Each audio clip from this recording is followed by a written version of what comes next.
अस्सलामुअलैकुम। जैसे मैंने आपको ये चौथा चैप्टर पैटर्न्स वाला समझाया बच्चों, ठीक है। तो आपको ये देखो, ये पैटर्न बना हुआ है, ठीक है बच्चों। पहले क्या है, बाद में क्या है, ठीक है। तो आपको ये पैटर्न देख के आगे की पैटर्न को पूरा करना है, ठीक है। एक जैसी पैटर्न होगी ना बच्चों तो आपको आसान रहेगा, पर अगर एक से ज़्यादा पैटर्न है तो आपको ध्यान रखना है कि ये बना, इसके बाद क्या आएगा और मुझे आगे क्या बनाना है। तो आपको ध्यान से जो अलग अलग पैटर्न होगा उसमें आपको ध्यान से करना होगा बच्चों, ठीक है। तो ये आपको कॉपी में करना है, ठीक है।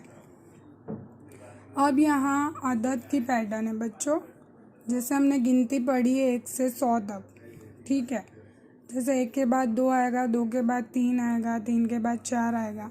तो बच्चों अगर हमको 1 से 100 गिनती आएगी तभी हम ये अदद की पैटर्न को बना पाएंगे या लिख पाएंगे, ठीक है। जैसे कि ये 1 है, अब हमको पता है 1 के बाद 2 आएगा, 2 के बाद 3 आएगा, ठीक है। तो यहाँ एक अदद को छोड़ दिया, यानी एक अदद को कूदा के यहाँ 3 आया। अब 3 के बाद 4 अदद को छोड़ के 5, 5 के बाद 6, यानी एक अदद को छोड़ के 7, यानी एक अदद को हमने कूदा कर यहाँ लिखा है, ठीक है। अब 7 के बाद यहाँ 8 आएगा तो यहाँ 9 आएगा बच्चों, ठीक है।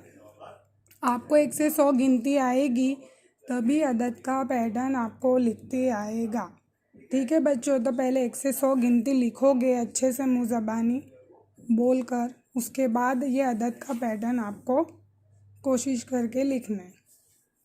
जैसे कि ये 20 है, ये 30 है, ये 40 है, ये 50 है, ये 60 है, ये 70 है, तो यहाँ 80 आएगा बच्चों, ठीक है।